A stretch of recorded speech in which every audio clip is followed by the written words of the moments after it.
Assalamualaikum warahmatullahi wabarakatuh.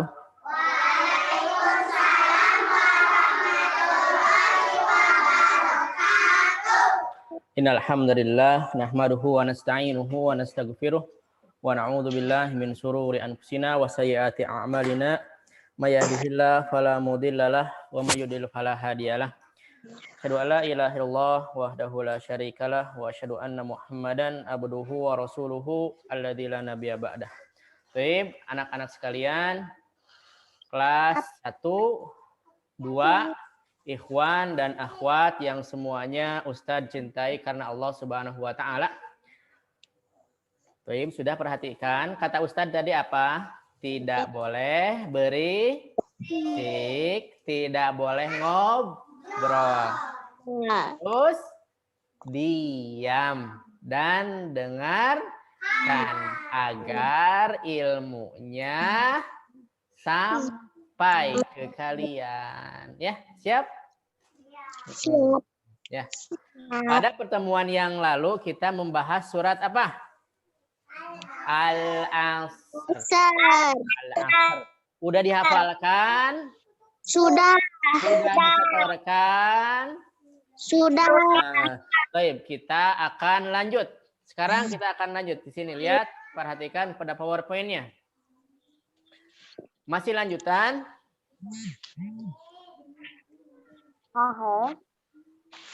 Ya, masih apa? Berilmu sebelum beramal. Ya. Berilmu sebelum beramal. Amal.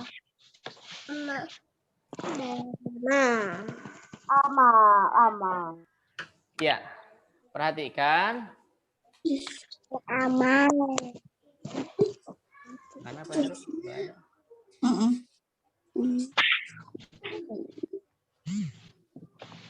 Kita membahas sekarang perkataan Al-Imam Asy-Syafi'i rahimahullahu ta'ala.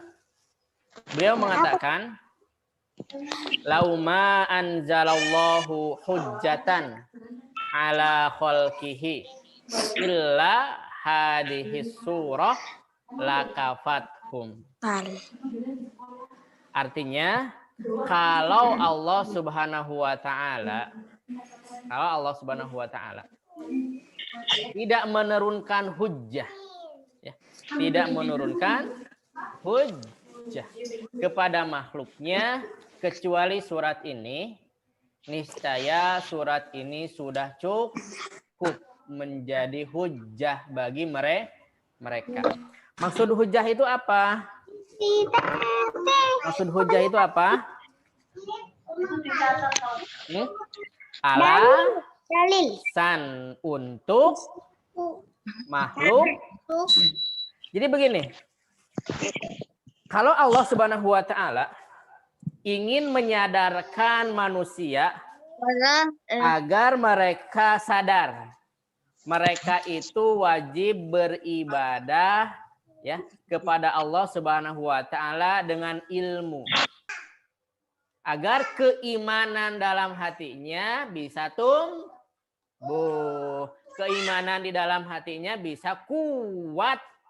Maka perhatikan, keimanan yang ada di dalam diri kita bisa kuat adalah dengan ilmu.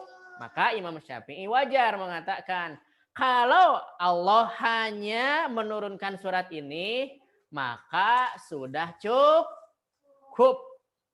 Ya, manusia itu sudah bisa sadar dari kelalaian mereka. Baik, selanjutnya Pak Heru.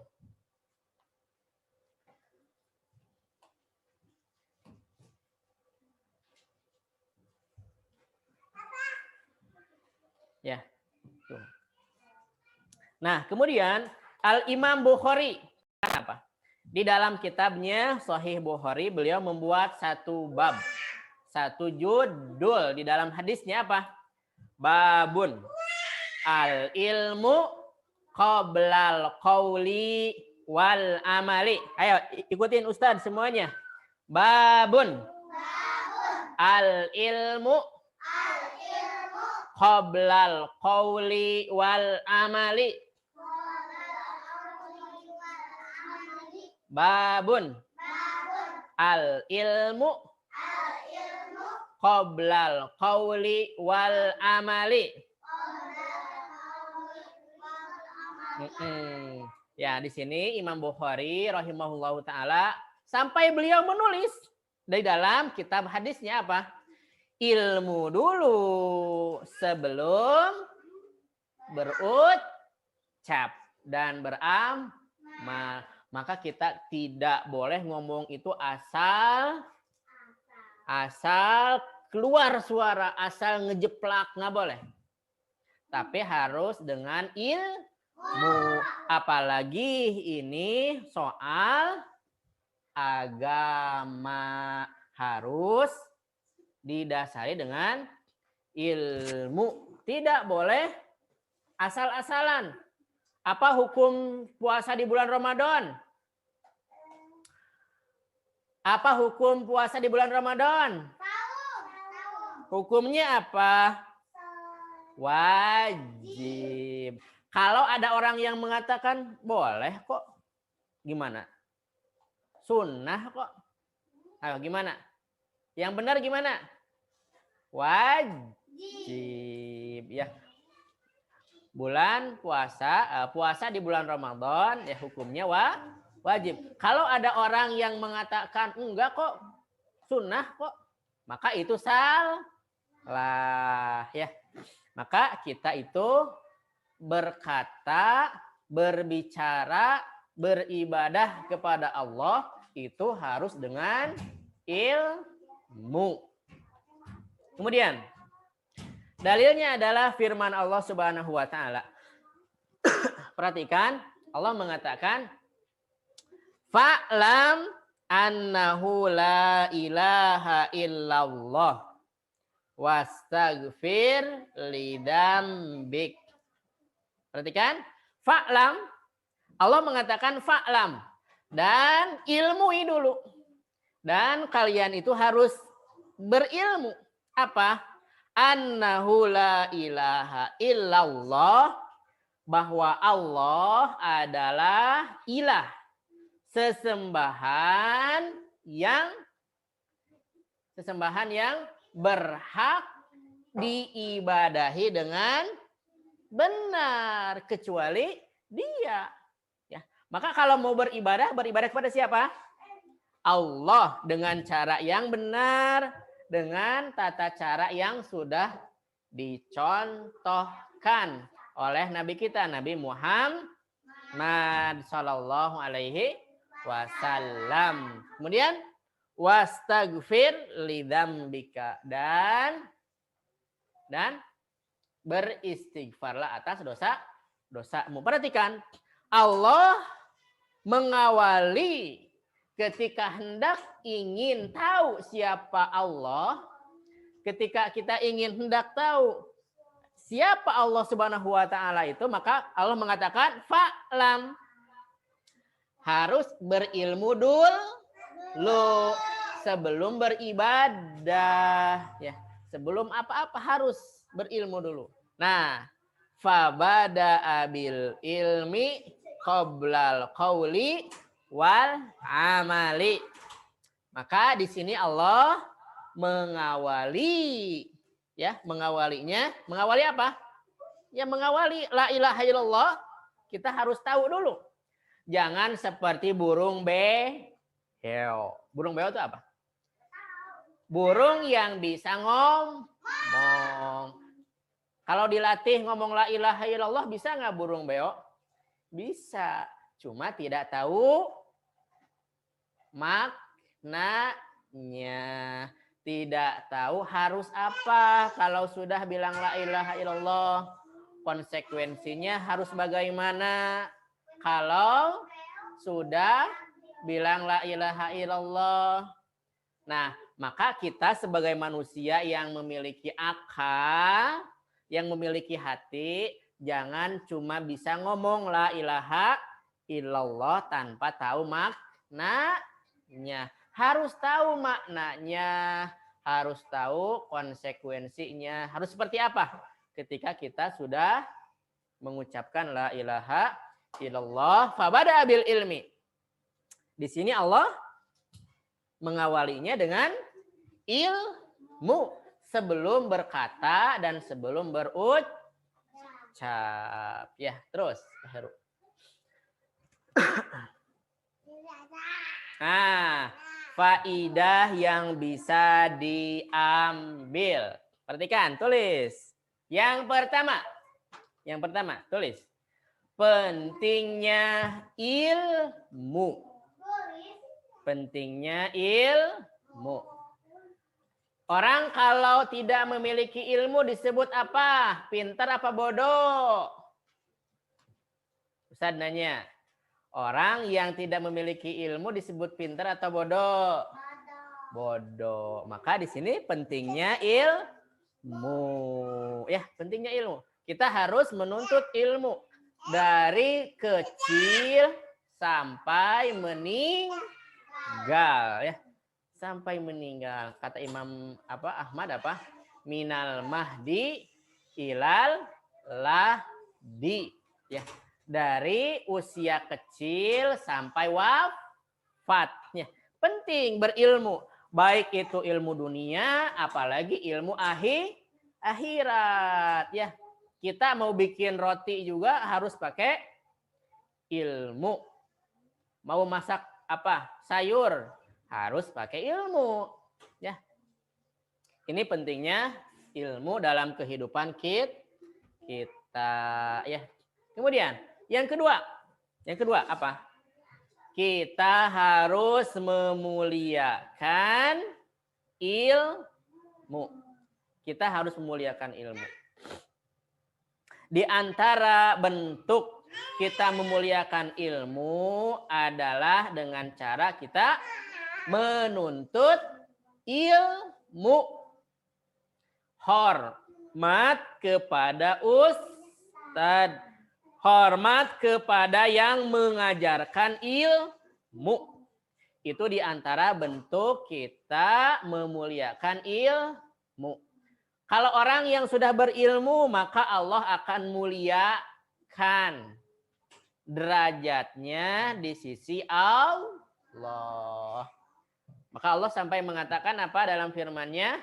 Yarfa'illahu alladhina amanu minkum walladhina utul ilma darajat. Artinya apa?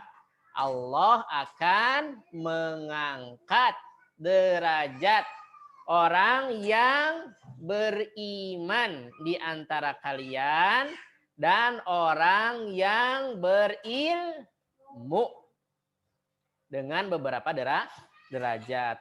Allah sangat suka, Allah sangat senang kepada hambanya yang memuliakan ilmu. Ya, maka orang yang berilmu itu mulia di sisi Allah Subhanahu wa taala, ya. Mau dimuliakan oleh Allah? Mau diistimewakan oleh Allah? Kita harus memuliakan ilmu dengan cara kita menuntut ilmu dan kita juga hormat kepada yang mengajarkan ilmu, ya. Baik ustadz ataupun kepada siapa saja yang mengajarkan ilmu, ya. Yang ketiga. Yang ketiga apa? Kita harus berilmu dahulu sebelum berucap dan beramal. Itu yang tadi, ya. Itu yang tadi, ya. Kita harus berilmu dahulu sebelum berucap dan beramal. Sekarang begini. Ada orang dia nyetir mobil. Tapi dia tidak tahu gimana belok, gimana, nggak tahu. Gimana ini rem atau ini gas atau ini kupling, ini gigi, nggak tahu. Kira-kira kalau dia coba-coba gimana? Nabrak, jeder, nabrak orang, nabrak segala ditabrak, ya. Kenapa? Karena dia tidak tahu ilmunya. Maksudnya ketika orang dalam masalah dunia saja tidak ada ilmunya, maka dia akan celaka. Apalagi ini dalam masalah ilmu agama, ya. Dalam masalah ilmu agama. Orang akan celaka ketika ucapannya, amalannya tidak didasari dengan ilmu. Saya ulangi. Orang dalam masalah dunia saja dia akan celaka ketika tidak memiliki ilmu, apalagi dalam masalah agama. Berucap, beramal, ibadah kepada Allah, tapi modalnya cuma modal ikut-ikutan. Ya, maka tidak didasari dengan ilmu, maka ini dia akan celaka. Baik, yang keempat, yang terakhir apa? Habis baterainya. Kita harus beribadah kepada Allah dengan ilmu. Tidak boleh asal-asalan atau ikut-ikutan orang lain. Ya. Kita harus beribadah kepada Allah dengan ilmu. Tidak boleh asal-asalan atau ikut-ikutan orang lain. Perhatikan. Allah Subhanahu wa taala mengutus kepada setiap umat itu seorang rasul. Tujuannya apa? Agar ibadah yang kita lakukan kepada Allah itu sesuai dengan yang Allah inginkan. Ya. Maka kita harus mengikuti Rasul. Ya. Rasul kita siapa? Rasul kita siapa? Nabi Muhammad Sallallahu Alaihi Wasallam. Maka kita harus mengetahui siapa Nabi kita Muhammad itu. Ya. Agamanya seperti apa, ya. Ketika beribadah kepada Allah bagaimana beliau mengajarkannya. Nah, kita harus tahu. Bagaimana caranya kita tahu? Belajar. Maka orang yang belajar insya Allah akan tahu. Makanya belajar itu jangan males. Kalau malas jadi orang bodoh. Mau jadi orang pintar apa orang bodoh? Pintar. Makanya jangan malas menuntut ilmu. Jangan malas belajar. Apalagi ilmu agama. Nah, kita itu harus beribadah kepada Allah dengan ilmu. Jangan asal-asalan. Kalau ibadahnya asal-asalan gimana? Ah, lihat orang gitu ibadahnya. Ah, kita ikutin aja lah. Oh, lihat orang sholat gitu. Ah, kita ikutin aja lah. Gak pernah mau belajar, gak ingin tahu. Ya, yang penting gimana kata orang lah, gimana kata ustadz lah. Nah, ini berbahaya. Ya, bisa-bisa ibadah yang dia kerjakan tidak diterima. Udah ibadah capek-capek, ibadah haji misalkan. Wah, capek, udah ke Mekah, udah berhari-hari perjalanan. Kemudian tata cara hajinya juga lama, capek, panas-panasan. Ternyata tidak sesuai dengan yang Nabi ajarkan. Hasilnya gimana? Tertolak. Kan rugi. Maka ini perhatikan nomor 4. Kita harus beribadah kepada Allah dengan ilmu. Tidak boleh asal-asalan atau ikut-ikutan orang lain. Baik, sampai di sini pelajaran kita. Tugasnya apa? Jangan lupa belajar. Tuh kan, jangan lupa belajar. Ada yang lupa belajar? Main lupa enggak? Main lupa. Lupa gak main hari ini. Aduh, lupa gak main hari ini. Ada gitu? Saking sibuk belajarnya ada? Atau aduh iya lupa belajar. Tadi gak belajar gitu ya. Nah maka jangan lupa belajar. Bukan jangan lupa main ya. Baik. Sampai di sini. Tugasnya apa tugasnya? Jangan lupa belajar ya. Tugasnya apa tugasnya? Jangan lupa belajar. Tugasnya kalian itu foto hasil tulisannya. Nanti yang belum sempat nanti Ustadz kirimkan ke grup ya. Baik, sampai di sini. Subhanakallahumma wa bihamdika asyhadu an la ilaha illa anta astaghfiruka wa atubu ilaik. Assalamualaikum warahmatullahi wabarakatuh.